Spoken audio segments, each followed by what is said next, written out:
Both essentially reached at around the same time in the 1970s the concern that the death penalty, as it had been practiced, was no longer compatible with modern social values, as Durkheim might have predicted they would come to a point of considering. In Europe, they decided that meant that the death penalty had to be completely abolished. In the United States, ultimately, what we seem to have decided through Gregg is that the death penalty could be preserved, but in a dramatically reformulated way.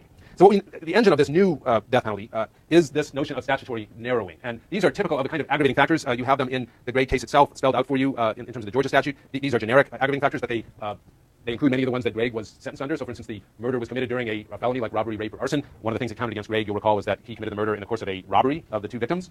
The murder here was committed for pecuniary gain. That means to make money. And so that also counted against Gregg. And I believe they also held that he committed the murder in an especially heinous, atrocious, or cruel way. It's another aggravating factor. So the theory of these new statutes was that the old death penalty that seemed to operate like lightning, just striking people who had been convicted of murder without any rhyme or reason, leading to the fear that maybe it was their skin color, maybe it was how good looking their lawyer was, but that there were no justifiable grounds for distinguishing those who lived and those who were sentenced to die. This was to be the major fix. Now the jury would have real instructions from the legislature as to what the key factors were. So we don't have a lot of time to discuss Gregg, and you read it for Tuesday, but recalling Gregg for a moment, right? Can we say Gregg was sentenced to death under a statute very much like this? Can we say that the Georgia statute protected Gregg from the risk that he would be sentenced to death arbitrarily?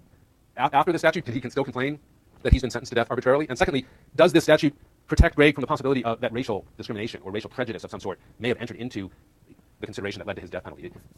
What do you think? Does this statute look like, and from the details that are discussed in the Gregg case, does it look like it would protect defendants against those two major risks that the Furman court was concerned about, arbitrariness and racial discrimination? Should Gregg, even though he's now facing, I guess it was the electric chair in Georgia in those days, should he at least be able to lie back in his bunk and go, well, at least I wasn't sentenced to death for arbitrary reasons, and at least I wasn't sentenced to death on the basis of either my race or the race of my victim? Can he say that? I'm not saying it would reassure him, but...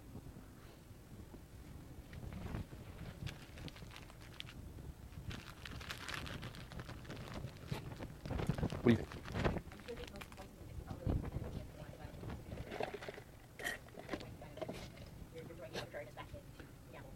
What don't you like? Which one is it that you were the last one? Probably the defendant would commit criminal acts of violence if it constitutes a continuing threat. And I'm not sure that was in the Georgia statute, but that's typical of a lot of the post-Gregg ones. Do have something that basically asks the jury, is this person likely to pose a threat of future violence? So what's your concern with it? Well, my primary concern is that socially, if you have a jury of, say, like, a black defendant, you ask them, do you think this person is going to continue to be a criminal? Is their socialized belief that black people are criminals? So their answer is like yes. Okay, so now we don't know. Do we know whether Gregg was white or black? It's actually not. There's no indication of his race in the records. But I take your point that some of these, especially ones that call for what you might think of as value judgments, or at least fairly speculative kind of judgments, is this person dangerous, right? That's kind of different from asking whether they committed a prior crime before, which you can verify on their criminal record, etc. That when we make those kinds of judgments, just like when we make the common law judgment of whether the person's guilty of malice, of forethought murder, right, which used to be enough to get you the death penalty, we might worry that there's a kind of cultural vagueness there that doesn't get filled in by racial prejudice or other kinds of prejudice. So, right, there's no guarantee that some of these vaguer terms won't kind of soak up the prejudice. What other kinds of sources of prejudice or arbitrariness might be left over in the statutory framework? Yes? I would say the one that says the murder was especially like heinous, atrocious, and cruel. I mean, every murder qualifies that. So how you choose what murder is, especially. Yeah, and that's been one of the most litigated, and often what has happened is that state Supreme Courts have issued narrowing instructions that have narrowed it down. So in most states now, heinous, atrocious, and cruel, or hack, as it's known to its many friends, is basically defined as a murder that is especially painful or tortuous. And in practical terms, let me give you a little free advice if you're planning to murder anyone. If you shoot them, if you shoot them to death, it's basically impossible for you to have this aggravator applied to you. And so a bullet in the head is now sort of the gold standard in terms of a kind death. If you strangle someone to death, if you burn them to death, if you torture them to death, those are the kind of things that can move you into the heinous, atrocious, cruel. If you mess with their body after they're dead, which you might think is pretty heinous, mutilation, cannibalism, all those kinds of nice, nasty Hannibal Lecter type things, actually not hack, because the person, as long as they're deceased at the time that those nasty things happen to them, it's not considered. Anyway, your point is well taken. Some of these are more susceptible to vagueness, in which case the arbitrariness is there. Who's not? What other actors in the system are not constrained, right? These are designed to constrain the jury. Who else might Gregg and those of us who fear for Gregg be worried about? How about the prosecutors, right? They have to decide whether to charge the person with capital murder, whether to seek the death penalty, and none of these rules sort of constrain them. It's true that they'll have to prove that these apply. So in that sense, they can't proceed to a capital sentencing against a defendant that doesn't meet one of these criteria. But they can decide, you might meet all of them, but they might sympathize with you for some reason, maybe because of your race or the victim's race, and they can decide not to seek the death penalty against you, right? So you might end up, this is some constraint. The truth is that, especially over time, these lists have grown. California now has over 40 different aggravating factors, and some people argue that there's very few murders that couldn't fit into one or the other, so there's a real question as to whether there's any practical narrowing going on. Still, in defense of the framework here, what could be said to Gregg were he to be heard complaining? This is really unfair. I shouldn't have gotten the death penalty. Lots of other people have killed people and not gotten the death penalty. Why did I get the death penalty? I mean, just how do you think his lawyer might have tried to explain to him why he got the death penalty? I mean, that's part of what we mean by arbitrariness or freakishness, or as weird and freakish as being hit by lightning, is that we can't really give you a good explanation of why that happened, right? If you get hit by lightning, you come to your doctor and say, Doc, why did I get hit by lightning? He might say, well, don't wave around a giant hole in the middle of lightning storm next time. But assuming you weren't doing anything really stupid, it's just blind luck, basically. That's how people get hit by Florida again, where I used to live. This is not a laughing matter. I mean, a few hundred people a year die from lightning strikes in Florida. There's a lot of lightning storms. So is Gregg? I mean, Gregg's going, this is like lightning striking. How did I get the death penalty? You must be a lousy lawyer. What would you say in defense of your lawyering and the law if Gregg were to make that argument to you? Anybody? Think Gregg has good reason to be aggrieved that he's a capital defendant? Any explanation for why Gregg got the death penalty? Huh? What did he do? I mean, he killed somebody. Do you remember the details? I think there was hitchhiking involved in this, but he killed two people who were essentially, I think, either riding with him or camping with him, hitchhiking with him. Killed two people. Do you recall why he killed them? I mean, the prosecution's theory, right? His theory may have been that he was doing it for self-defense. The prosecution's theory, which the jury believed, obviously, and it seems like the forensic evidence supported, is that he killed them in cold blood to steal their belongings, right? These are sort of drifters that were kind of drifting with him, and he decided, along with another person, it's not clear what happened to the other person, to essentially execute these two, and it's particularly heinous, atrocious, and cruel. You might think of it that way, that not only did he shoot them as they were coming up a hill from where they had been using the bathroom or something, but he essentially put a bullet in each of their heads afterwards to make sure they were absolutely dead, and then stole their stuff. So compared to the notion that this is like lightning striking, we might be able to say to Greg, we may or may not like the death penalty, but you are certainly not in a position to complain that you're not among the worst of the worst, right? There's a lot of people who kill other people that don't deliberately execute two other human beings in the course of a cold-hearted robbery, right? There's lots of other ways you can kill people, fights in a bar, long-term disputes with your business partner or spouse, etc., that look a lot less unqualifiedly evil than that kind of execution-style robbery shooting. Now, I'm not saying that Greg deserves the death penalty, therefore. I'm just saying it looks like he's a pretty decent candidate, for your worst of the worst sort of rogues gallery of folks.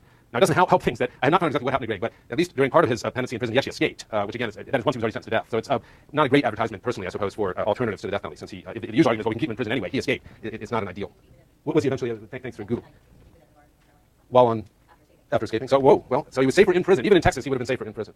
So let's talk about McCleskey. This was the 1987 decision, which was in a sense the last big systemic challenge to capital punishment. You might think of the door that opened with Furman versus Georgia is closed with McCleskey versus Kemp, which is also a Georgia case. After McCleskey versus Kemp, there's going to be lots of little attacks on the death penalty and some categorical attacks on executing juveniles, executing the retarded. But this is the last effort to say the whole thing should be unconstitutional because it's racially discriminatory. And here's the argument that, in a sense, probably should have been made in Furman more forcefully, that the death penalty violates the Eighth Amendment because of its racially discriminatory nature, that it's not just an equal protection violation, it's also cruel and unusual to execute somebody primarily for because of their race or the race of the victim.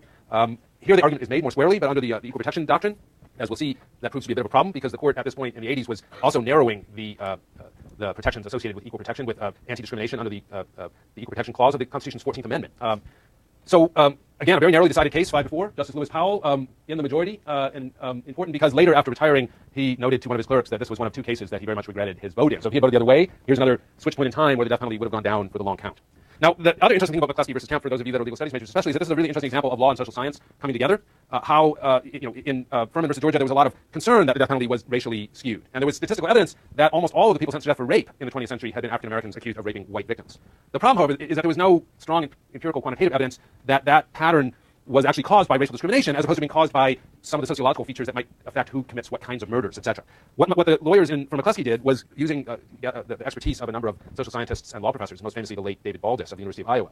They actually studied 10 years of sentencing practices in the state of Georgia. They basically looked at every murder case or manslaughter case. Manslaughter is essentially a mitigation of murder, but a lot of killings that could be manslaughter also could be considered murder, so it's one of those charge points where the prosecutor has a lot of discretion.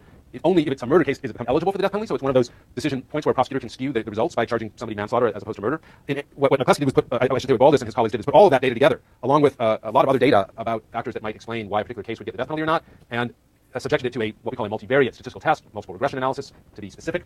Here are some of the descriptive statistics looking at essentially a decade's worth of homicide case management in Georgia. You see two representations here. First, just frequencies. One of the things to notice here, and this is just showing you of all the cases involving a white victim, 11% resulted in a death sentence. Of all the cases involving a black victim, 1% resulted in a death sentence. All the cases involving a white defendant, 7% resulted in a death sentence. Of all the cases involving a black defendant, 4%. So one thing to notice is that the death penalty is, even in Georgia at this time, rare, relatively. The largest category of cases generating death sentences are white victim cases, and those are fairly rare cases in Georgia.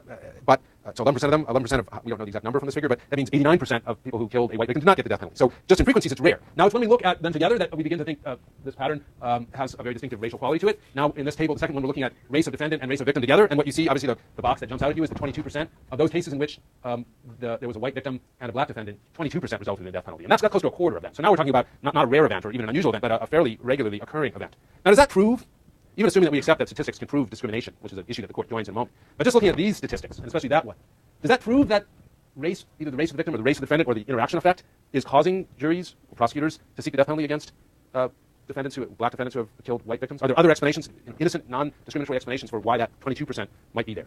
What kind of things would explain it? Yeah. Maybe that blacks tend to be of lower socioeconomic status, so they would be more likely to commit the murder during a burglary or something like that. So it may be the kinds of cases that bring black perpetrators and white victims together are cases that, because of their other features, not just the homicide, but because your point being this, it might have taken place in the context of a forcible felony, which is a case that people are more prone to want to sentence to death for, right? You might expect, because we're a racially highly segregated society, cases of, most killings take place intra-racially. That is, whites kill whites, blacks kill blacks, and that's especially true of social acquaintance killings. You kill the people you love and that you're friends with, or that you're doing business with, at least by and large, criminologically speaking. The kind of crimes where you're most likely to get a inter-racial killing, a white killing a black or a black killing a white, is where essentially a stranger crime is occurring, where you're robbing somebody, typically, or raping them or something. And those are, as you suggest, cases that we might expect to be considered worse than other murders. That's why it was so important that the Baldus analysis was a multivariate one. What they did was take into account over 39 variables that tend to explain or predict cases as being more likely to get the death penalty in terms of their seriousness, culpability, other factors. And putting all of those controls in and running the model, they still found that race of victim and race of defendant made a significant difference. And it's quite striking when put as an odds. If you are a black person who has been accused of killing a white victim in Georgia at this time, you were 4.3 times more likely to receive a death sentence than for the alternative category, the reserve category, essentially, of a white perpetrator, I think killing a white victim as well. But 4.3 times more likely. It doesn't mean that you're certain to get the death penalty. It just means that you're much more likely than these other combinations. Now, the Supreme Court, and again, this is one of the costs of going to court. All of us might say, well, that's a pretty disturbing statistic. It certainly looks like there's some racial animus that's affecting the Georgia death penalty. It may be that juries are more sympathetic to white victims. It may be that they are more afraid of black perpetrators, or especially of black perpetrators that have killed white victims. We can come up with all kinds of explanations for how race might be affecting this, that all of which are disturbing. But under the legal standard, which is what we're stuck with since we're in court and not in Parliament or the legislature, in order to prove that the state of Georgia is discriminating against McCluskey, that they're violating his right to equal protection of the law, under then existing Supreme Court doctrine, the defense had to prove that McCluskey, that his decision makers in the case, quote, acted with discriminatory purpose. And it's that the Supreme Court goes on to argue in the case statistics cannot prove. Even these very impressive statistics cannot support the inference that in McCluskey's actual case, either the prosecutors or the jurors were influenced by racial animus. And in this quote, the court is distinguishing some earlier decisions in which it had held that in certain areas statistics could prove discrimination, including employment discrimination, including in organizing jury pools. So why not in the death penalty? Well, one factor is, as the court says here, statistics can only show that there's a likelihood that some factor may have entered into the decision. It doesn't prove decisively whether or not it's there. And this brings me to, I think, one of the most important features of the McCluskey decision. Not only was the Supreme Court reluctant to accept statistical evidence that discrimination, that this pattern of outcomes indicated that some of the decision makers must have had racial animus, right? Which is an inference that you're making from this pattern. Not only were they reluctant to do that, but they felt that by doing so, they would be undermining the very value of discretion that the court had embraced by allowing juries not to have mandatory death penalties and by allowing juries to consider all of that mitigating evidence. McCluskey's argument, according to the majority, that the Constitution condemns the discretion allowed decision makers in Georgia, and the Georgia capital sentencing system is antithetical to the fundamental role of discretion in our criminal justice system. Where discretion that is fundamental to our criminal process is involved, we decline to assume that what is unexplained is invidious. In other words, yes, there's a kind of question left over here as to why this pattern of race of defendant and race of victim is there, but we're not going to assume that it suggests a prejudicial attitude, because we are very concerned to preserve, the court is very concerned to preserve discretion itself, right? If the jury had to, if the jury was held up to a standard based on just their outcome, then their freedom to make individualized decisions, the court seemed to fear, would be undermined. But I think if you read, as you kind of read their celebration of discretion, it really highlights the degree to which they didn't seem to be willing to take the racial discrimination evidence very seriously. And I think it's evident here in the degree to which they sort of view racial discrimination essentially as on par with other kinds of claims that might be made. Taken to its logical extreme, or logical conclusion, McCluskey's claim would throw into serious question the principles that underlie our entire criminal justice system, that is, having prosecutors have great discretion, jurors have great discretion. If we accepted McCluskey's claim that racial bias has impermissibly tainted a capital sentencing decision, we could soon be faced with similar claims as to other types of penalties, so maybe prison sentences are handed down in a way that's discriminatory. There's also, they say, we're going to go down this path. Why would it just be limited to racial or sexual bias? If arbitrary and capricious punishment is the touchstone under the Eighth Amendment, such a claim could, at least in theory, be based upon any arbitrary variable, such as defendant's facial characteristics or physical attractiveness of the defendant. Now, indeed, one might feel that something as grave as the death penalty should not turn on the attractiveness of the defendant, and that if it does, that would be a reason based on dignity to eliminate the death penalty. But I think the more disturbing point here is that the court doesn't seem to be able to see that our country's history of racial discrimination, and especially its association with the death penalty, leaves any reason to be more concerned about racial discrimination and gender as well than some of these other factors. Now, let me try to sort of take us through where we are now and what the prospects are of the death penalty coming to a conclusion anytime soon. After Gray, for a while, I should say, it looked like the courts might continue to police the death penalty with considerable rigor. And that is sort of the premise of Gray, that with all these appeals going to state Supreme Courts and federal courts, you would begin to get a kind of rationalizing process that would force the criteria of the death penalty to become narrower and more well-defined, get rid of the vagueness problems that was pointed out in the discussion, eliminate cases that appear to be disproportionate, etc. But by the end of the 70s, just a few years after Gray, the Supreme Court began to signal that it was tired of having to carry the burden of essentially overruling a lot of state law in this area, and you began a phase of what Robert Weisberg at Stanford Law School has called the deregulation of death, where